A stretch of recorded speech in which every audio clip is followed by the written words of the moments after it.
Dust settles heavy on a ruined porch. A mountain man with cracked knuckles stares at a mail order contract he can barely read, needing a farmhand, not a wife. A train whistle screams in the distance, bringing a woman with a bruised cheek and a trunk full of nothing. She didn't come to fall in love. He didn't want a bride. They traded survival for vows. Neither expected the quiet war that would build an empire out of dirt and stubbornness. Emmett stood at the far edge of the wooden platform, keeping his back to the wind. The Wyoming dust carried the sharp scent of coal smoke and horse sweat. He scratched at his beard.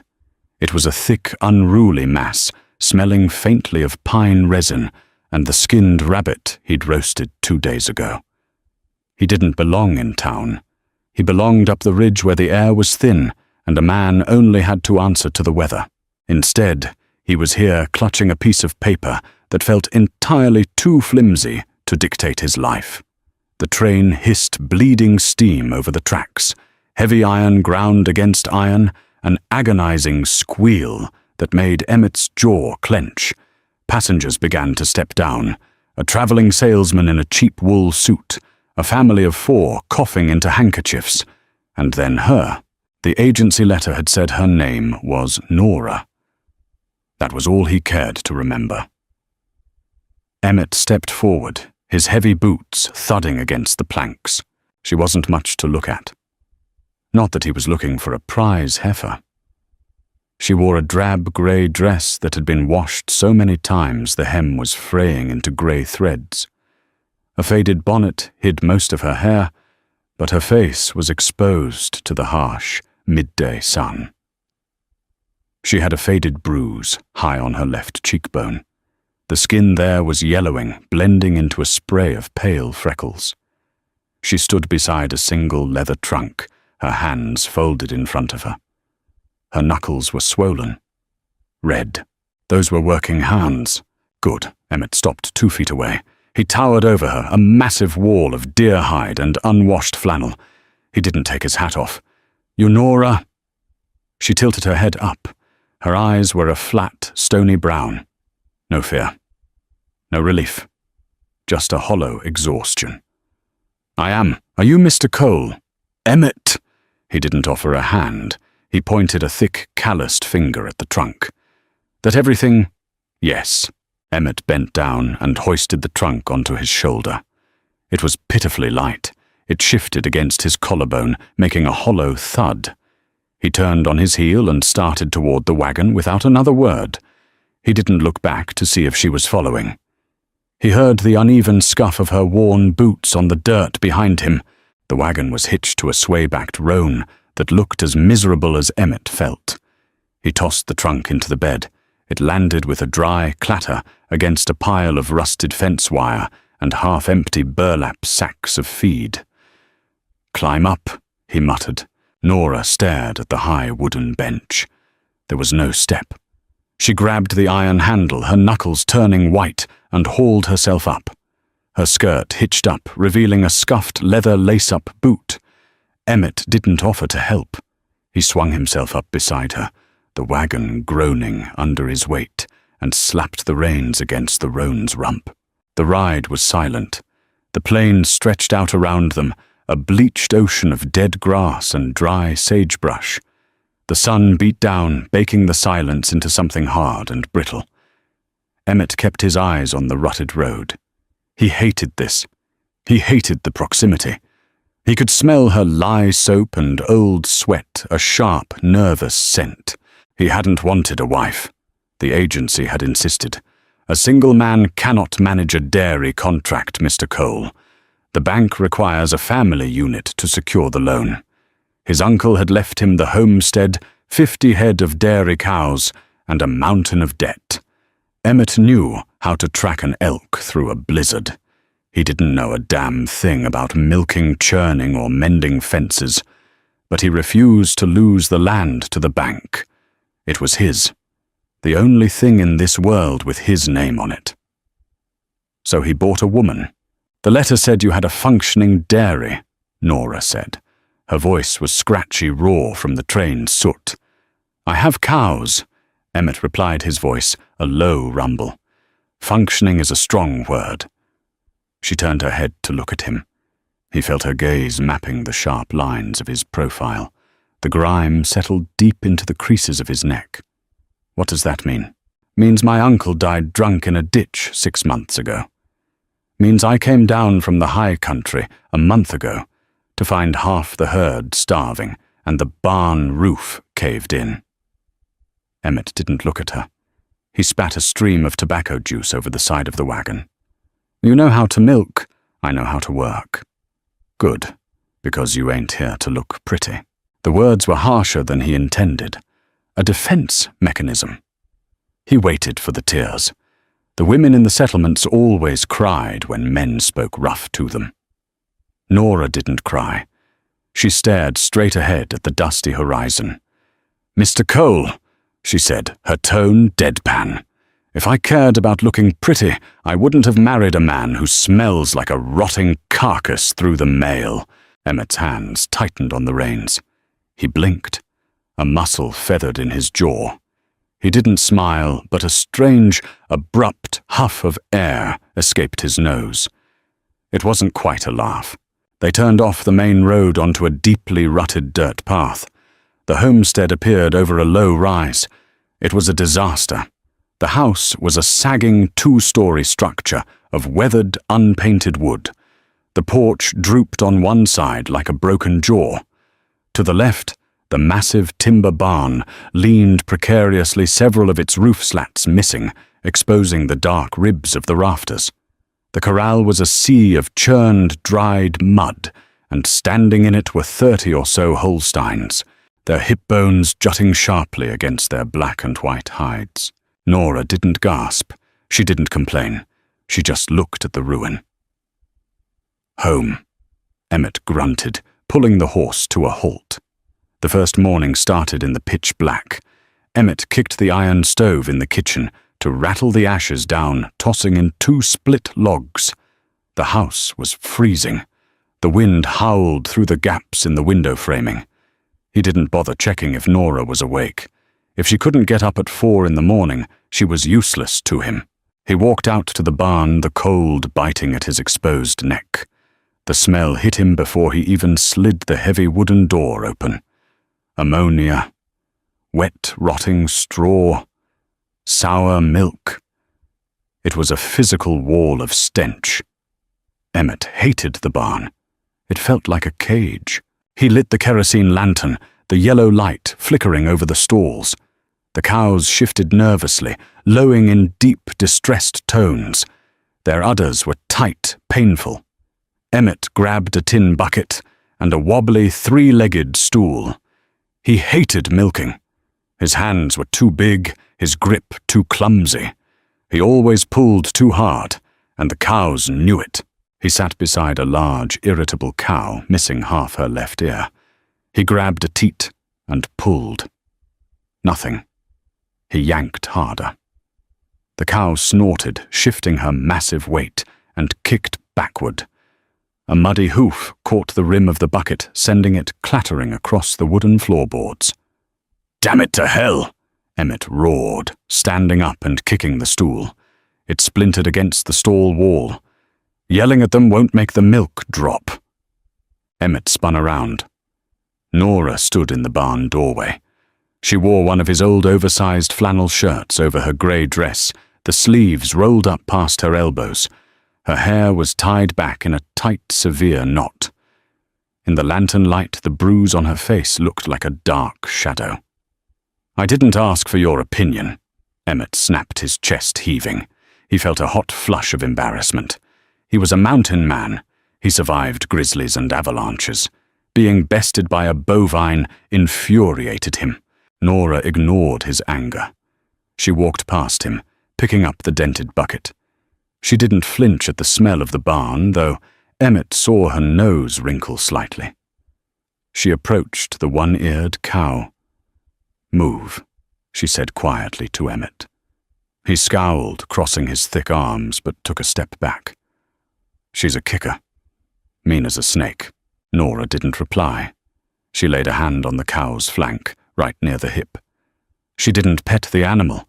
She just pressed her palm firmly against the hide. "Easy," she murmured. It wasn't a sweet voice. It was a low, steady command. She knelt down without a stool. She positioned the bucket between her knees. Her scarred hands reached under. Emmett watched, expecting the cow to kick her teeth in, but Nora didn't pull. She massaged the base of the udder with her thumbs, a quick, rhythmic motion. Then a steady ping, ping, ping of white liquid hit the tin bottom. The cow let out a long breath and settled. Emmett stood there feeling entirely useless in his own barn. He hated the feeling. "There are 49 more," he muttered defensively. "Then you better grab another bucket," Nora said, not looking up. "And wash your hands first. They smell like gun oil and dirt. The cows can taste it in the milk." Emmett ground his teeth. He wanted to bark at her to remind her whose land this was. But she was right, and the milk was flowing. He turned on his heel and stomped toward the wash basin. For the next 3 hours they worked, in brutal silence. The only sounds were the rhythmic squirt of milk into tin, the heavy breathing of the animals, and the rustle of dirty straw. By the time the sun fully broke over the horizon, painting the frost-covered grass in pale gold, Emmett's back was screaming. His forearms burned. Nora looked worse. She was trembling slightly as she hauled the last bucket toward the large metal churns near the door. Sweat plastered stray hairs to her forehead. She looked fragile, like a strong gust of wind would snap her spine. Emmett walked over, intending to grab the heavy bucket from her. He reached out his massive hand, covering hers on the iron handle. She flinched, violently. She jerked her hand back as if he had burned her, dropping her side of the bucket. A gallon of warm, white milk sloshed over the rim, splattering over her boots and the dirt floor. Emmett froze. He looked at the spilled milk, then up at her face. Her eyes were wide, her breathing shallow. It wasn't the exhaustion. It was pure, unadulterated panic. He remembered the fading bruise on her cheek. Silence stretched between them, thick and suffocating. Emmett slowly pulled his hand back, resting it on his belt. He didn't apologize. He didn't ask who had hit her before she came here. He just stared at the spilled milk soaking into the mud. "I wasn't going to hit you," he said. His voice was gravel, barely above a whisper. Nora swallowed hard. The mask of indifference slid back into place, but it was brittle. "Milk spilled," she said flatly. "I'll fetch the mop." She turned and walked out of the barn. Emmett watched her go, a strange, uncomfortable tightness twisting in his gut. He realized then that he wasn't the only one trapped in this arrangement. 2 weeks bled into a grueling routine. Wake at 4. Milk. Shovel manure. Mend the rot. Sleep. Repeat. Emmett noticed the changes slowly. It started in the house. The thick layer of dust that had coated every surface since his uncle's death vanished. The windows were scrubbed clear, letting in the harsh, glaring sunlight. The smell of stale whiskey and old mice was replaced by the sharp scent of lye soap and occasionally baking bread. But it was the barn that galled him. Nora had taken over the dairy operation with a ruthless efficiency.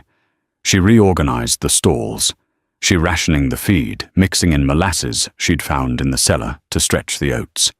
She barely spoke to Emmett, unless it was to demand something practical. Nails. A new pitchfork. Clean rags. She was fixing his ruined homestead, and instead of gratitude, Emmett felt a rising, suffocating resentment. It came to a head on a Tuesday. The wind was howling a bitter precursor to the coming winter. Emmett had spent the morning up on the roof of the barn, replacing rotted shingles. He came down for the midday meal, his hands scraped and bleeding from the rusted nails. He walked into the kitchen. Nora was standing at the cast-iron stove, stirring a pot of beans. She didn't turn around. Emmett slung his heavy coat over a chair and sat down at the rough-hewn table. He looked at his hands, at the calluses and the dried blood. He was a hunter, a trapper. He knew the migration patterns of elk and the exact angle to set a snare. Here he was, just a clumsy laborer, taking orders from a woman half his size. Nora placed a tin bowl of beans and a slice of dense cornbread in front of him. She sat down opposite him with her own bowl. Emmett stared at the food. Beans again? Nora paused, her spoon hovering over her bowl. It's what we have in the pantry. I could go shoot a deer, have fresh meat. You don't have time to hunt, Nora said, practically taking a bite. The southern fence line is down. The herd will wander if you don't string new wire before nightfall. The blunt dismissal lit a fuse in Emmett's chest. He slammed his fist onto the table. The tin bowls jumped, beans sloshing over the sides. Don't tell me what I have time for on my own land, Emmett snarled, leaning forward. His size was intimidating, and he knew it. He wanted her to back down. He wanted to feel in control of something. Nora didn't flinch. She slowly lowered her spoon. She met his furious glare with that same flat, stony gaze. Your land, she repeated quietly. The words dripped with a quiet, lethal sarcasm. Your land is bleeding money, Mr. Cole. Your uncle drank away the profits, and you've let the rest rot because you'd rather be playing mountain man than shoveling shit.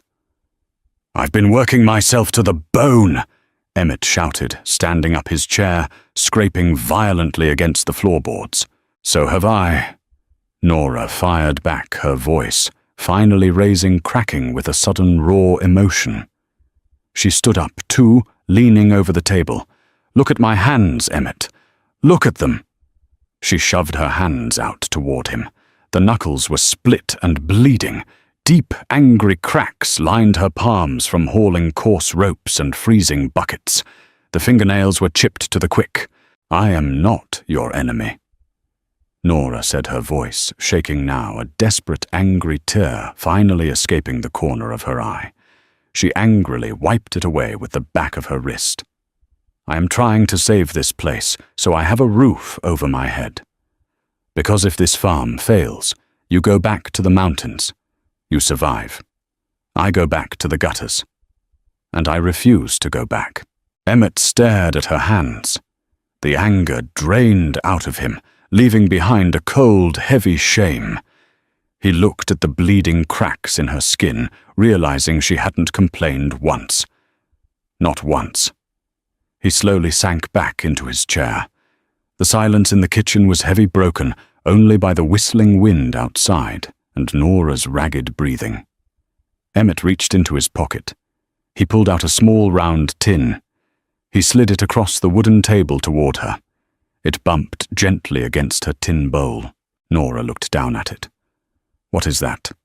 Bear grease and pine sap, Emmett muttered, staring intently at his beans. I mix it. Good for split skin. Keeps the infection out. Nora hesitated. She reached out and took the tin. She popped the lid. The smell of sharp pine and heavy animal fat filled the space between them. It wasn't a bouquet of roses. It was survival. She carefully scooped a bit out with her finger and began to rub it into her cracked knuckles. Emmett picked up his spoon and started eating the beans. They were bland. They were overcooked. The fence line, Emmett said quietly between bites. I'll get it strung before dark, but tomorrow morning I'm going out for a few hours. I'll get us a buck. We need meat. Nora didn't look up from her hands, but her shoulders dropped a fraction of an inch, the rigid tension leaving her spine. All right, she said softly. They finished their meal in silence.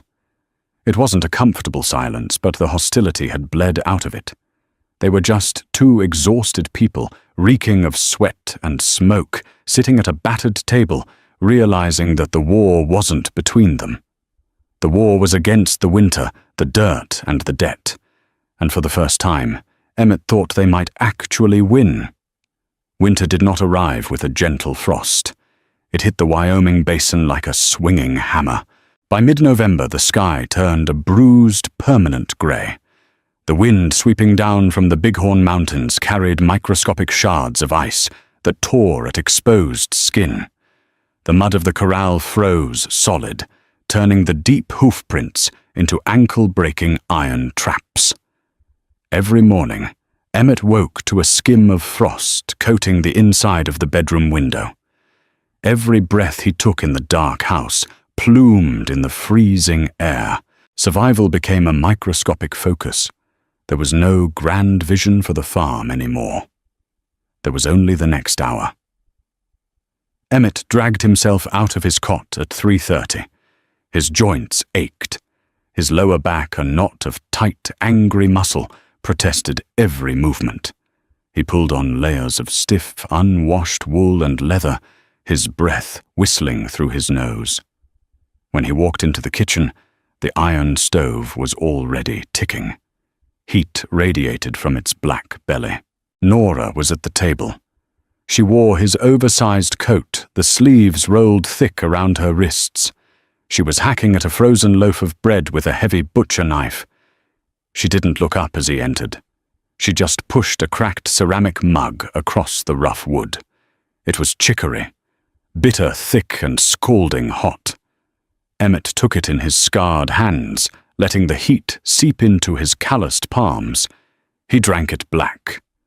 It tasted like burnt dirt. It was the best thing he had ever had. Troughs frozen solid. Nora stated, her voice raspy. She shoved a jagged hunk of bread toward him. "You'll need the pickaxe before we milk."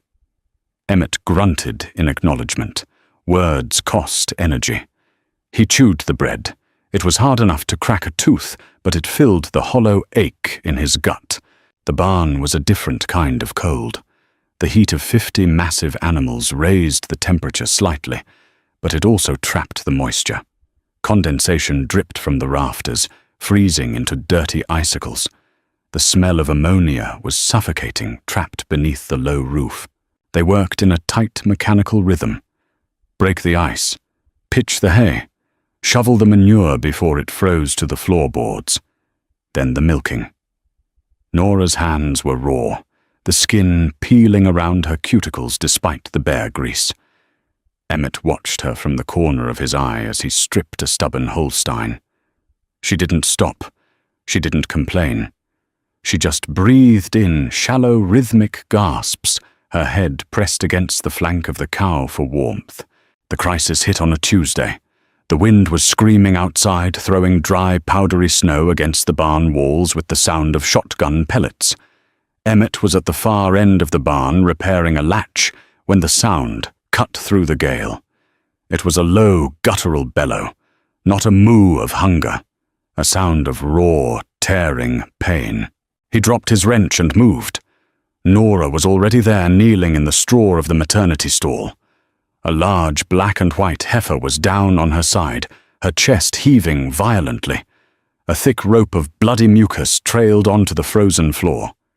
"She's early," Nora said. Panic edged her voice, sharp and distinct. 2 weeks early. The cold stressed her. Emmett crouched beside her. The smell of blood and amniotic fluid hit him hot and metallic. The cow thrashed her heavy hooves, kicking out, smashing against the wooden slats of the stall. "Hold her head down," Nora ordered. Emmett didn't argue. He threw his weight forward, pressing his heavy knees into the foul-smelling straw. He grabbed the cow's thick neck, pinning her head to the ground. The animal's eye rolled back, white and terrified. Her hot, panicked breath blew across his face. Nora stripped off her coat, tossing it into the dirt. She rolled up her sleeves, exposing her pale forearms to the freezing air. She reached around to the cow's rear. "I can feel a hoof." She gritted out her face, contorting in concentration. "Just one. The calf is twisted. It's coming breech." Emmett held his breath. He knew hunting. He knew how to gut a deer and dress a pelt. But this blind, frantic reaching into the dark to drag life out into the cold, this was alien to him. He felt entirely useless. "Can you turn it?" he asked, his voice strained as the cow bucked under his weight. "I have to." Nora squeezed her eyes shut. She pushed her arm deeper. Blood smeared across her elbow. The muscles in her jaw bunched. "Push," she whispered to the cow.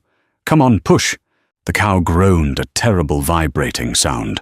Nora let out a sharp cry of effort, her boots slipping in the bloody straw. She pulled back her face, pale chest heaving. She held a slick, yellow-stained rope. "Tie this to the hoof," she gasped, thrusting the end of the rope toward him. "When she pushes, you pull. Straight back and slightly down. Don't snap the leg." Emmett swapped positions with her. He grabbed the slick, wet rope. The cold air hit the fluid on his hands, immediately chilling his skin. He braced his boots against the bottom rung of the stall. "Now!" Nora yelled. Emmett leaned back and pulled. The rope bit into his palms. The cow screamed. He felt the sickening resistance of bone against bone, muscle fighting muscle. He stopped, terrified of ripping the calf apart. "Don't stop!" Nora screamed over the howling wind. "Pull, Emmett! Pull!" He dug his heels in. He closed his eyes and hauled with every ounce of strength in his thick shoulders. A wet, tearing sound echoed in the stall. The resistance vanished. Emmett tumbled backward into the dirt, the rope going slack. A heavy, wet mass slapped onto the straw. Emmett scrambled up. It was a calf. It was small, covered in a slick yellow membrane, and it wasn't moving. Nora threw herself forward. She didn't hesitate. She grabbed a handful of dirty straw and began scrubbing the calf's chest, rubbing it raw and hard. "Breathe," she ordered. She cleared its snout with her bare, blood-stained fingers. Nothing. Emmett watched his heart hammering against his ribs. The cold in the barn was absolute. The wet calf would freeze to death in minutes if it didn't breathe. Nora grabbed a bucket of freezing water, sitting near the trough. Before Emmett could ask, she threw the icy water directly over the calf's head. The shock was violent. The calf spasmed. Its ribcage jerked upwards. A wet, coughing gasp tore from its throat. It shook its heavy head, sneezing fluid onto the straw. Nora dropped the bucket. She fell back onto her heels, her chest heaving, her hands coated in blood and muck. She stared at the breathing calf, then slowly looked up at Emmett. Her hair had fallen out of its severe knot. It hung in dark, sweat-dampened strings across her face. She looked exhausted. She looked wild. Emmett stared back. He didn't see the bruised, quiet woman from the train platform anymore. He saw iron. He saw a survivor who had reached into the dark and dragged life back by the throat. He took a step forward. He reached out his massive hand, hovering in the air. This time she didn't flinch. He carefully wiped a smudge of blood off her cheek with the pad of his thumb. "Get your coat on," he said softly, his voice rough. "You're freezing." Nora nodded once, slowly. She reached for the coat, her hands shaking so badly she couldn't find the sleeve. Emmett stepped behind her. He picked up the heavy wool garment and guided her arms into it, pulling the collar tight around her neck. They stood there in the freezing, bloody stall, the wind screaming outside, bound together by the sudden, messy miracle of breath. The quiet didn't last. In the wild weakness is a beacon. The scent of blood and afterbirth from the difficult carving carried on the wind. It drifted across the frozen plains, cutting through the sagebrush, drawing the attention of ghosts. It was 3 nights later. The storm had broken, leaving behind a sky of brittle, violently clear stars. The temperature had plummeted to 20 below zero. The snow was packed hard, reflecting the moonlight with a blinding blue intensity. Emmett jerked awake. It wasn't a sound that roused him. It was the absence of sound. The low, constant rustle of the herd in the barn, The occasional shift of hooves, it had vanished. A dead, terrified silence had fallen over the homestead. He didn't bother lighting a lamp. He kicked off his wool blankets and swung his legs out of bed. The floorboards were like ice under his bare feet. He grabbed his trousers, his heavy boots, and the Winchester rifle leaning against the corner of the bedroom. He shoved 5 heavy brass cartridges into the loading gate. The metallic clack-clack sounded obscenely loud in the silent house. He stepped into the kitchen. Nora was standing by the window. She was entirely still, her breath frosting the glass. She held his old double-barrel shotgun. "How many?" Emmett whispered. "I saw shadows moving past the tree line." She replied, her voice steady but tight. "Big. Moving low. Wolves." Emmett swore under his breath. Timber wolves, driven down from the high country by the brutal winter. They were starving, desperate, and fearless. "Stay here. Keep the door barred," Emmett ordered. He pulled his heavy coat on over his bare chest, not bothering with a shirt. "If they get into the barn, they'll slaughter the calves," Nora said, turning to face him. Her eyes caught the moonlight. They were hard. "I'm coming." "No. You'll freeze or you'll get your throat torn out." "It's my herd, too," she stated. It wasn't a debate. She broke the shotgun open, checked the 2 red shells in the breech, and snapped it shut with a sharp flick of her wrist. Emmett ground his teeth, but he didn't have time to fight her. "Stay behind me. If you shoot, don't miss. I only have 5 rounds in the tube." He unbarred the kitchen door and kicked it open. The cold hit him like a physical blow to the chest, stealing the air from his lungs. The snow crunched loudly under his boots. He kept his rifle raised, scanning the shadows cast by the leaning barn. Everything was cast in stark black and silver. The silence was deafening. Then a scream tore through the night. It wasn't a human scream. It was a calf, high-pitched and frantic.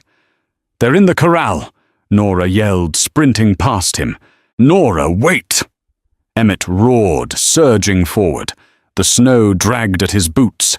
He rounded the corner of the barn. The corral was a chaos of black and white shapes. The cows were stampeding in a tight circle, their eyes wide with terror, lowing in deep, distressed bellows. In the center of the panic, 3 massive shapes darted through the snow. They were huge, easily 150 pounds each. Matted grey fur, yellow eyes reflecting the moonlight. One of them had a calf backed against the frozen rails of the fence. Emmett didn't hesitate. He raised the Winchester, tracking the wolf closest to the calf. He exhaled his breath, a white cloud, blocking his vision for a split second, and squeezed the trigger. The rifle roared, spitting a tongue of yellow fire into the night. The sharp smell of cordite instantly filled the freezing air. The wolf yelped a high, sharp sound and rolled into the snow. It thrashed violently, snapping at its own side before going still. The other 2 wolves stopped. They turned, fixing their yellow eyes on Emmett. They didn't run. They lowered their heads, their hackles raised, emitting a low, vibrating growl that Emmett felt in his teeth. They were starving. The gunshot hadn't broken their nerve. One wolf darted to the left, flanking him. The other charged straight on. Emmett pumped the lever of the rifle. The empty brass casing spun through the air, hissing as it hit the snow. He tracked the charging wolf. It was moving too fast, a blur of muscle and teeth. He fired. He missed. The bullet kicked up a spray of ice a foot to the wolf's left. The animal lunged. Emmett swung the heavy wooden stock of the rifle like a club, catching the wolf under the jaw. The impact jarred his shoulder, sending a shockwave of pain down his arm. The wolf scrambled backward, shaking its massive head, but immediately bunched its hind legs to spring again. From his left, a thunderous explosion ruptured the night. A sheet of flame erupted from the darkness.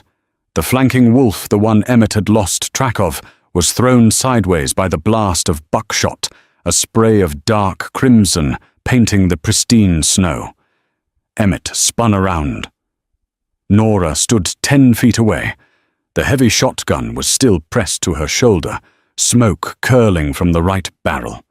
The recoil had knocked her back a step. The remaining wolf realized the odds had shifted. It looked at its dead packmates, let out a frustrated snarl, and bolted into the dark, clearing the corral fence in a single bound. Silence slammed back down onto the homestead, broken only by the panicked breathing of the cows and the ringing in Emmett's ears. He lowered the rifle. His hands were shaking. Adrenaline dumped from his system, leaving him hollow and freezing. He looked at the two dead wolves, then at Nora. She slowly lowered the shotgun. She was staring at the mangled body of the wolf she had shot. She dropped the gun into the snow. Emmett walked over to her. She was shivering violently, her teeth chattering. He looked at her shoulder.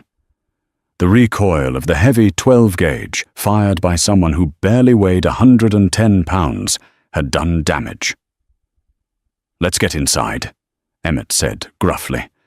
He picked up the shotgun, grabbed her by the uninjured arm, and steered her back toward the house. In the kitchen he barred the door and pushed her into the chair nearest the iron stove. He stoked the fire until it roared, throwing a harsh orange light across the room. "Take the coat off," he ordered. Nora didn't argue. Her hands were shaking too badly to manage the buttons. Emmett pushed her hands away. His thick, calloused fingers clumsily undid the buttons of the heavy wool coat, peeling it back. Underneath, she wore a thin cotton nightgown. Her right shoulder was already turning a deep, angry purple. The skin was unbroken, but the bruising was massive, spreading from her collarbone down to her bicep. It looked incredibly painful. Emmett turned away. He opened the cupboard and pulled out a bottle of cheap, raw whiskey his uncle had left behind. He grabbed a clean rag. He walked back and knelt beside her chair. He poured a generous splash of the liquor onto the rag. The sharp smell of alcohol filled the small kitchen. "This is going to sting," he muttered. "The skin is chafed raw." He gently pressed the alcohol-soaked rag to her collarbone. Nora hissed her back, arching her good hand, gripping the edge of the wooden chair until her knuckles turned white. But she didn't pull away. Emmett worked in silence, cleaning the abrasions caused by the heavy gun stock. He was incredibly gentle. His massive hands, which had just clubbed a wolf, moved with a microscopic, careful precision over her battered skin. He looked up at her face. Her eyes were closed. The yellow bruise she had arrived with was long gone, replaced by the windburn and exhaustion of the frontier. "You didn't miss," he said quietly. Nora opened her eyes. She looked down at him, kneeling in front of her. The cold, flat distance in her gaze was gone. It was replaced by a bone-deep exhaustion and something else. A quiet, terrifying vulnerability. "You told me not to," she whispered. Emmett stared at her. He realized then, kneeling on the cold floorboards, smelling of cheap whiskey and gunpowder, that he didn't just need her to milk his cows anymore. He trusted her. He trusted her to watch his back in the dark. He pulled the rag away and stood up. He left the bottle of whiskey on the table. "Drink a swallow," he told her, not looking back as he walked toward his bedroom. "It'll help you sleep. We have to bury those carcasses before dawn." February brought a false thaw. The snow turned to a deep, sucking mud that coated everything in a thick grey paste. But worse than the mud was the paper. Emmett sat by the kitchen stove, carefully stripping and oiling his Winchester. The smell of gun oil and burnt wood hung in the air. Across the room, sitting at the small, wobbly desk his uncle had used to store empty bottles, sat Nora. A single kerosene lantern burned beside her, casting a flickering yellow circle of light over a large, leather-bound ledger. She had a steel dip pen in her hand. The only sound in the room was the rhythmic, scratchy scritch-scritch of the nib against the thick paper. Emmett hated the ledger. It was a record of his failures, a mathematical proof that he was bleeding out slowly. He watched Nora. She was studying a stack of receipts, her brow furrowed in deep concentration. She dipped the pen into the inkwell, tapped it against the glass rim, and made a sharp, decisive line in the column. She looked like a general surveying a battlefield map. "How bad is it?" Emmett finally asked, wiping a clean rag down the barrel of the rifle. Nora didn't look up immediately. She finished writing a number, carefully blotted the wet ink, and closed the book. The heavy thud of the leather cover sounded like a coffin lid snapping shut. "The milk yields are up," she said carefully. "The rationing worked. We didn't lose any calves to the freeze. We have 30 gallons of cream ready for the town run tomorrow." "But," Nora turned in her chair to face him, "but the feed prices tripled over the winter, and the loan payment your uncle deferred last spring is due on the 1st of the month." Emmett stopped wiping the gun. He set it across his knees.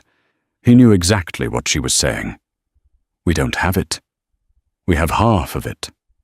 Nora met his gaze flatly. "If we sell 2 of the yearling steers, we might make up the difference, but it guts our beef supply for the fall." Before Emmett could reply, a heavy thud sounded from the front porch, the sound of boots scraping against the mud scraper. Emmett stood up, instantly grabbing the rifle. He didn't chamber a round, but he held it loosely at his side. He opened the front door. A man stood on the porch. He was thoroughly out of place. He wore a heavy wool overcoat, but underneath Emmett could see the sharp collar of a starched white shirt and a silk tie. His boots were expensive leather, currently ruined by the yard mud. He held a leather satchel clutched tight to his chest. "Mr. Cole," the man said. His voice was nasal, dripping with a practiced, polite condescension. "Mr. Albright." Emmett replied, his voice a low rumble. He didn't step aside. He filled the doorway. Albright peered past Emmett into the dim house. He smelled of bay rum and expensive cigars. "I imagine you know why I'm here. The bank sent me out. The roads are terrible, but Mr. Hastings insists on personal collections for high-risk accounts." "The payment isn't due until the 1st, Emmett said, his grip tightening on the rifle stock. "Indeed. But given the state of the property when I last drove by, the bank wishes to ascertain if the asset is still viable, or if we should begin drawing up foreclosure papers now to save time." Albright smiled. It was a thin, bloodless expression. Emmett felt a hot rush of anger spike in his chest.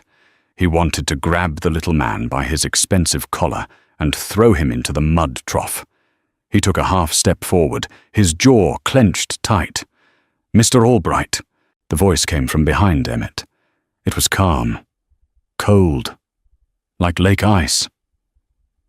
Emmett stepped back as Nora moved into the doorway. She wasn't wearing her worn grey dress. She wore a clean, starched blouse and a dark skirt. Her hair was pulled back perfectly, not a strand out of place.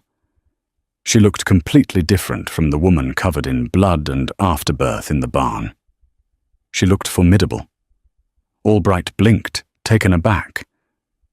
"And you are?" "I am Mrs. Cole," Nora said smoothly, "and I handle the accounts for this dairy. Won't you step inside out of the damp?"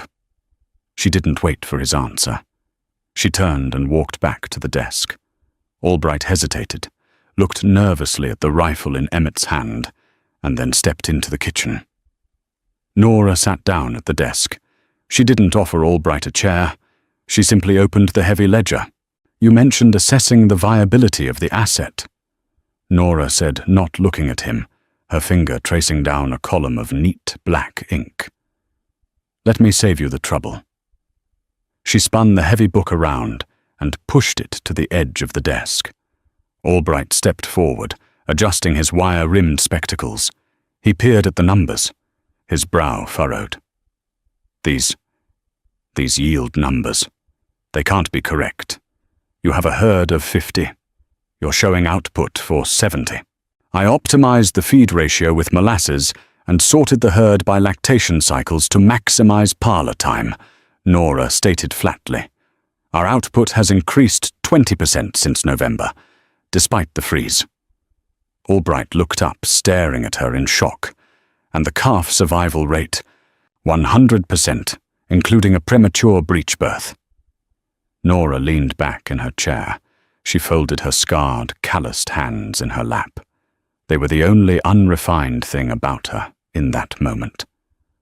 Furthermore, we have secured a standing order with the new railway camp 10 miles east for salted butter. That contract alone covers the interest on the principal. Emmett stood silently by the stove. He felt a profound sense of shock. He knew she had been busy, but he hadn't known she rode out to the railway camp. He hadn't known she was building a business while he was fixing fences. Albright stood there, holding his leather satchel, looking entirely foolish. He closed the ledger and pushed it back across the desk. I see. Albright cleared his throat, trying to regain his professional superiority. Well, it appears the numbers are satisfactory. For now. But the payment of the principal is still expected on the 1st, Mrs. Cole. And it will be delivered, in full, by bank draft, Nora said, standing up. The conversation was over. Good day, Mr. Albright. Mind the mud on your way to the buggy. Albright opened his mouth to speak, thought better of it, and turned sharply. He walked out the door, his expensive boots squelching loudly in the muck. Emmett shut the door behind him. He threw the heavy iron bolt. He turned to look at Nora. She was standing by the desk. The formidable facade had dropped the second the door closed. Her shoulders slumped. She let out a long, shaky breath, reaching up to rub her temples. Emmett walked over to the table. He set the rifle down. He looked at the ledger, then at her. You didn't tell me about the railway contract, he said softly. I wasn't sure I had secured it until yesterday, Nora replied, avoiding his gaze. She began to stack the receipts. I traded them a sample wheel of butter. They liked it. It's enough to cover the shortfall on the loan. Emmett reached out. He placed his large, heavy hand over hers, stopping her nervous sorting of the papers. Nora froze. She looked down at his hand, covering hers, then slowly looked up into his eyes. I bought you, Emmett said, his voice a rough, broken whisper. The words felt ugly in his mouth. I sent a paper, and I bought you to clean my house and milk my cows.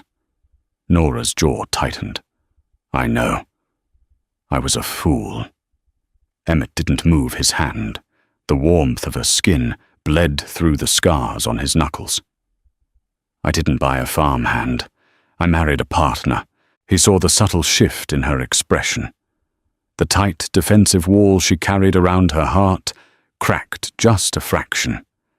A faint flush of color rose in her pale cheeks. She didn't pull her hand away. Instead, she turned her palm up her rough fingers, briefly curling against his. It was a tiny movement, microscopic. But in the quiet, dusty kitchen surrounded by debt and mud and the smell of gun oil, it felt like a thunderclap. We still have to survive the spring thaw, she whispered. We will, Emmett promised. And for the first time since he inherited the ruined dirt, he believed it. Spring did not arrive with blooming wild flowers and gentle breezes. It came violently. The thaw broke the high country ice with the sound of distant artillery fire, sending millions of gallons of frigid black water rushing down the mountain cuts. The frozen earth of the Homestead turned into a treacherous, knee-deep bog. Mud became the new enemy. It sucked at boots, stalled the wagon wheels, and coated the cattle in a thick grey armor. The air smelled of rotting pine needles, wet wool and churning dirt. Emmett was knee-deep in the lower pasture slough. Rain beat down in a relentless freezing sheet, pasting his heavy canvas coat to his broad back. The creek had jumped its banks an hour ago, turning the pasture into a shallow, rushing river. 10 head of cattle had wandered into the low ground before the water rose. and now they were stranded on a shrinking island of saturated earth, lowing in panic. "Move!" Emmett roared, swinging a coiled rope against his thigh. He waded forward. The water was icy, numbing his legs past the calves. He hated the water. It was chaotic, unpredictable. He grabbed the nearest heifer by the halter, dragging her massive, terrified weight into the rushing current. The water surged against his thighs, threatening to knock him off balance. The mud beneath his boots gave way. A submerged cottonwood trunk, swept down from the ridge, slammed into the back of Emmett's knees. He went down hard. The freezing water closed over his head, a shocking, breathless dark. He thrashed his hands, clawing at the muddy bottom. When he broke the surface, coughing violently, he tried to stand. He couldn't. The heavy waterlogged timber had rolled over his right shin, pinning it deep into the sucking mud. The current pushed relentlessly against his chest. "Emmett!" The shout cut through the roar of the water. Nora stood on the high bank. She wore no coat, just a soaked woolen sweater that clung to her thin frame. The rain slicked her dark hair flat against her skull. "I'm pinned!" Emmett bellowed, his teeth instantly chattering. He strained against the log, the muscles in his thick neck cording. The wood didn't budge. It was buried too deep, locked in the clay. Nora didn't scream. She didn't freeze. She turned and vanished over the ridge. Emmett gripped the bark of the log, keeping his head above the surging water. The cold was absolute. It gnawed at his bones, making his hands clumsy and useless. He watched the water level inch higher on his chest. For the first time in his life, the mountain man felt the cold, sharp edge of real fear. He wasn't going to freeze. He was going to drown in 2 feet of runoff. Then the heavy rhythmic thud of hooves hit the mud. Nora appeared over the ridge, leading the sway-backed roan. She had thrown a heavy leather harness over the horse's neck. She waded directly into the freezing water. She didn't hesitate. The current hit her waist, nearly knocking her off her feet, but she braced her shoulder against the horse's wet flank and pushed forward. She reached Emmett, her face pale, lips tinged blue. She carried a thick hemp rope with a forged iron hook on the end. She didn't ask if he was all right. She took a deep breath and plunged her arms, then her head, straight down into the freezing, opaque water. Emmett waited, his heart hammering against his ribs. 5 seconds. 10. Nora broke the surface, gasping for air, violently wiping muddy water from her eyes. "It's hooked," she choked out. She had managed to blindly secure the iron hook underneath the lip of the heavy timber. She waded back to the horse, looping the other end of the rope around the heavy leather harness, tying a quick, brutal timber hitch. She grabbed the horse's bridle. "Walk on!" she screamed, her voice tearing. She slapped the horse's wet neck. "Walk on, damn you!" The roan groaned, dropping its massive head, its hooves seeking purchase in the slippery mud. The rope pulled taut, shedding a spray of dirty water. The horse strained its muscles, bunching, fighting the weight of the waterlogged tree and the suction of the clay. Slowly, agonizingly, the log shifted. Emmett felt the pressure release. He didn't wait. He threw his weight backward, dragging his numb leg out of the trap. He collapsed into the shallow water, dragging himself onto the muddy bank on his hands and knees. Nora dropped the bridle. She fell to her knees in the mud beside him. She was shivering uncontrollably, her teeth clicking together. She grabbed his broad shoulders, her hands frantic, checking him for broken bones. "Are you bleeding?" she demanded, her voice shaking with adrenaline and cold. "Is it broken?" Emmett sat up slowly. His shin throbbed with a dull, heavy ache, but it bore weight. He looked at Nora. She was covered in mud. Her knuckles were bleeding again. She looked completely ruined. He reached out and grabbed her forearms. He pulled her against his chest, wrapping his massive soaked arms around her. He buried his face in her wet neck. He smelled the river mud, the rain, and the fierce, undeniable heat of her skin. Nora stiffened for a fraction of a second. Then her arms crept up his back. Her fingers dug fiercely into the wet canvas of his coat. She buried her face against his collarbone. They sat there in the freezing mud, the river roaring beside them, holding on to each other like survivors of a shipwreck, clinging to the same piece of driftwood. "I've got you," Emmett whispered, his voice cracking. "I've got you." Summer baked the Wyoming plains into a brittle golden crust. The heat was a heavy physical weight, carrying the thick, sweet scent of cut alfalfa and the sharp tang of curing leather. The mud had hardened into dust. The river had receded to a lazy, manageable trickle, and the homestead was completely unrecognizable. The sagging roof of the barn had been replaced with straight, fresh pined timbers that bled golden sap in the afternoon sun. The corral fence stood straight and rigid, wrapped in heavy new wire. The cows were fat, their black and white coats shining with health. But the real heart of the operation was the dairy house Emmett had built onto the side of the kitchen. Inside, the air was cool and smelled of damp stone and rich, heavy cream. Nora stood over a massive, barrel-sized wooden churn. Her sleeves were rolled up. Her skin had lost its pale, bruised fragility. Her forearms were lean and corded with tight muscle.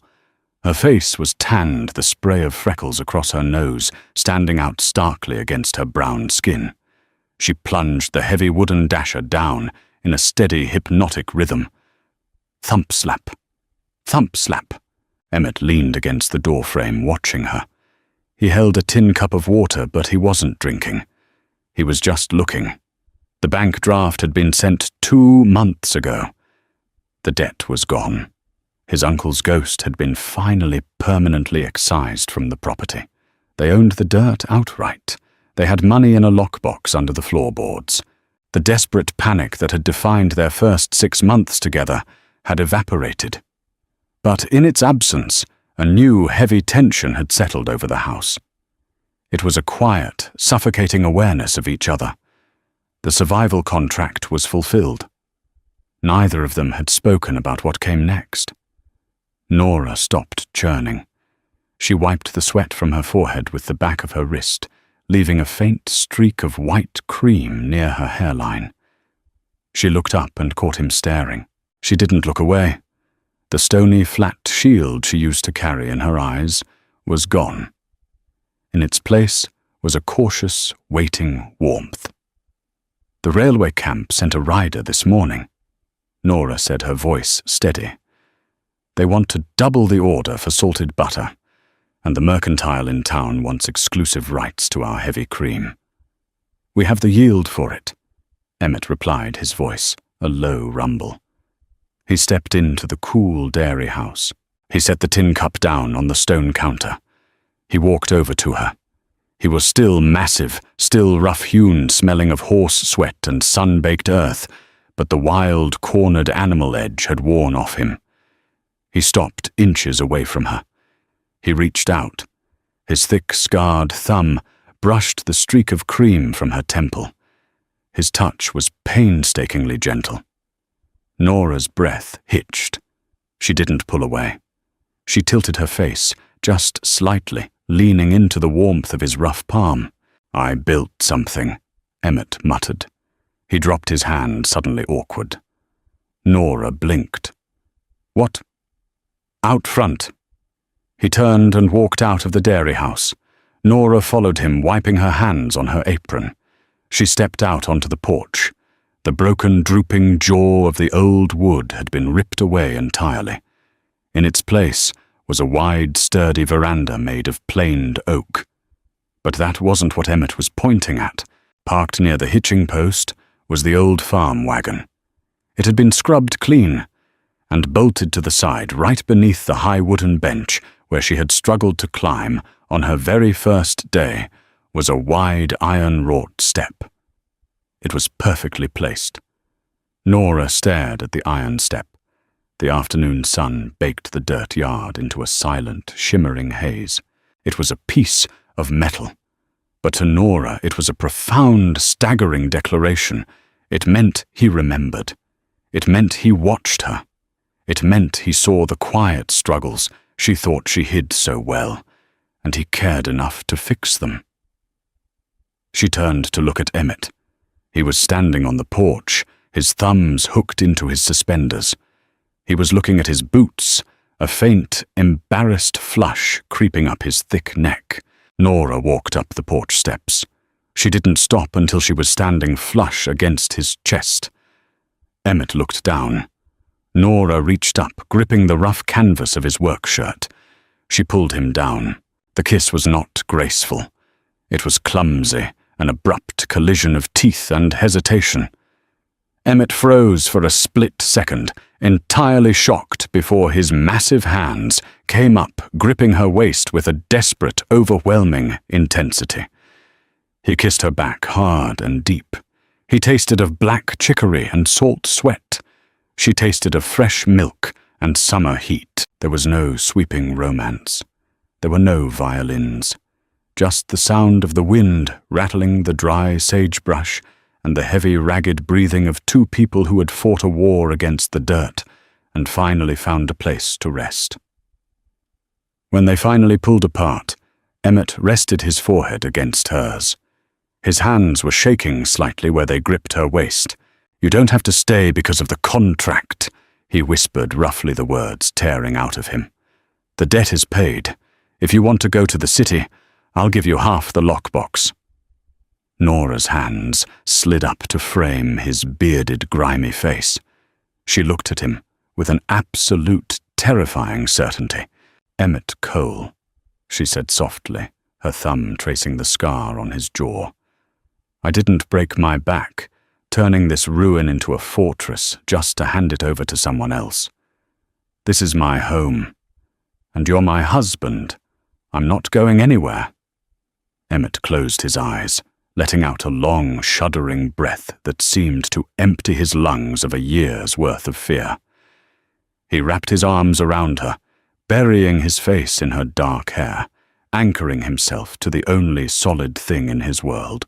October stripped the suffocating heat from the basin, leaving behind the sharp bite of wood smoke and curing tobacco. The homestead didn't sag anymore. The barn stood plumb straight, a thick coat of linseed oil protecting the new pine. The corral held 70 head of fat, glossy Holsteins, their heavy breathing creating low clouds of steam in the morning frost. They rode into town on a Tuesday. The wagon didn't rattle. The axles were greased, the wheels bound in fresh iron. Emmett wore a stiff wool suit that chafed his thick neck. He felt like a trapped bear stuffed into a flour sack, but he bore it. Nora sat beside him, wrapped in a heavy charcoal shawl. The bruised, hollowed-out girl from the train platform was long gone.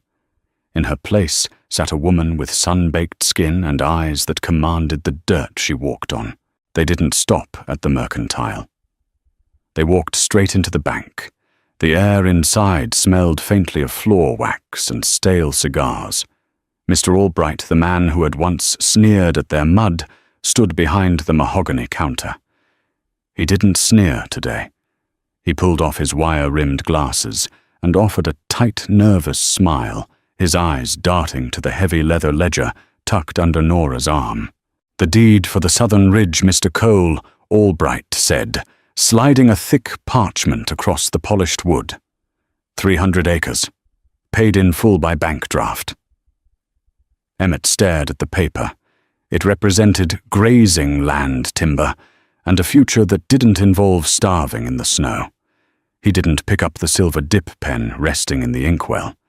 Instead, he stepped back, yielding the space. "Nora," Emmett grunted. It was her butter, her math, her survival. She stepped up to the counter. Her hands were still rough, the knuckles permanently thickened from the winter they had nearly lost everything. She took the pen. She didn't hesitate. She signed her name in sharp black strokes. then handed the pen back. Emmett took it, his massive fingers dwarfing the delicate silver, and scrawled his thick signature beside hers. Outside, the autumn wind whipped dry dirt around the wagon wheels. Emmett reached into his breast pocket. He pulled out the crinkled, sweat-stained mail order contract he'd carried for over a year. He didn't read the words. He tore it in half then, again, letting the wind snatch the scraps directly from his palm. Nora watched the paper scatter across the rutted street, disappearing into the dust. She climbed onto the iron step, taking her seat on the high wooden bench. "Drive," she said quietly. Emmett snapped the reins. They headed back to the dirt they owned. From a ruined, muddy homestead to the jewel of the western frontier, Emmett and Nora proved that real love isn't found in poetry. It's forged in freezing barns, paid for in calluses, and built on an unbreakable foundation of trust. Their story shows that survival can turn into an empire if you have the right partner standing by your side. Did you love this raw, gritty take on the Wild West hit? That like button, share this video with a fellow history and romance fan, and don't forget to subscribe for more grounded, emotional storytelling. Leave a comment below. What was your favorite moment of their journey?